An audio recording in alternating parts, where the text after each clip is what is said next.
Welcome back to Reddit Discover channel. Truckers of Reddit, what's the craziest, scariest, or most bizarre thing you have experienced on the road or at a truck stop? Driving up to college for the first time, my mom got tired and wanted to pull over for a nap at a truck stop. While she slept, I people watched. A huge truck pulled up, one of those tricked out, well-lit and super shiny trailers, and a big, tattooed driver climbed out. Then he leaned back in to pull something out. It was a kitten. A tiny little white kitten. He played with that kitten on the truck stop benches for so long, happy as could be, giggling and smiling like I would have. It was the cutest juxtaposition I've ever seen. Ah, cab cats? My grandpa worked with a man who found a kitten while he was working. Someone left it in an Edmonton truck stop bathroom, so he took it with him. Grew up in the truck. Every stop they would go to, he would get out to do things and the cat would run to a patch of grass to potty, then run back into the cab of the truck.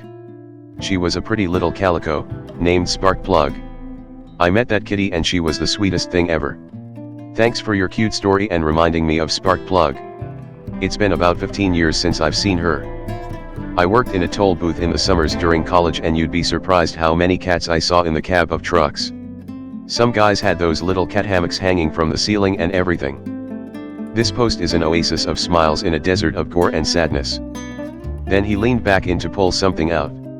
Was expecting a dick/gun/baggie of crack cocaine, basically anything but a kitten. First happy story on this thread. Not me but my dad. He was a career long-haul driver.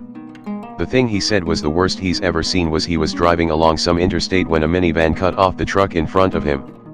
It's been a few years since I heard the actual story, but I think it was like lost control due to weather or highway hypnosis somewhere out west. Killed the entire family, blood and body parts scattered across the freeway. My dad had to physically restrain the other driver because after the shock set in he kept trying to run into traffic and kill himself. I don't know what I came into this thread looking for, but I think I found it.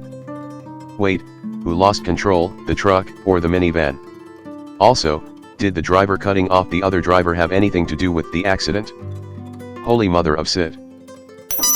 My dad has been a truck driver my whole life. The one that sticks out the most to me is when he saw someone in his company accidentally kill a lady. Or rather, the lady was killed by the guy's truck. There was a notoriously bad intersection outside of Sioux City, Iowa, and this woman just blew through it illegally and out in front of my dad's coworker's loaded semi, with my dad behind him.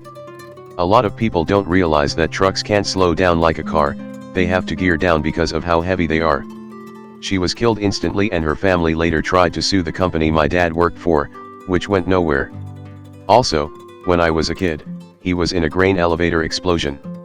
My dad's truck was like the 10th in line, and the first couple of trucks were basically vaporized. It was a pretty scary day because we saw about it on the news before he was able to get a hold of us. He had a number of post-traumatic incidents after that, unsurprisingly, but didn't realize what they were until I told him. He once had a panic attack because he saw a bunch of kids running away at the same moment a train whistle blew loudly. Edit, for those of you wondering, the first incident took place on Highway 75 outside Dakota City, NA. The second one was probably in Nebraska or Iowa, not sure where.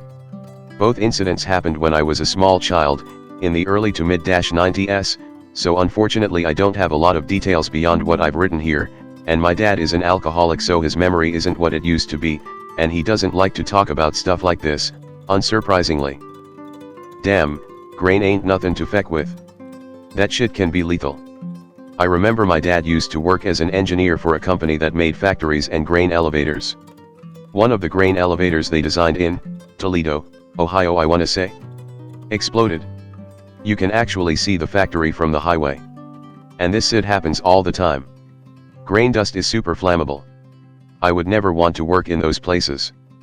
Sounds like your dad needs to, if he hasn't yet, see a therapist or something. I hope he's doing better. Coming upon Big Butter Jesus at 3 a.m., in the fog, startled me. Scariest was waking up getting thrown all over the sleeper. Co-driver got hit by a car going 80 mph the wrong way down the interstate. I can't believe it's not Jesus. I think I would be freaked out by this during the day. Unfortunately, Butter Jesus burned down a few years ago. Struck by lightning. I had to Google it. Interesting. I used to work with an ex-trucker who once had a woman commit suicide by jumping in front of his truck. He hasn't driven since, and now spends his time working with troubled/suicidal people. He was never quite the same after that happened. Edit, she had left a suicide note in her house. She had a history of depression. The family didn't want to sue or anything. They said they felt terrible for him that she chose to go that way and didn't want to put him through anymore. They actually said they were glad she was no longer in pain. That sounds awful. I know a lot of train drivers, conductors, get the same thing. And there is nothing you can do to prevent or prepare for it. Good for him for trying to help others though. This might sound wicked harsh, but killing yourself by jumping in front of a moving vehicle is the most selfish way to go out. You're ruining someone's life because you decided to end it rather than get help.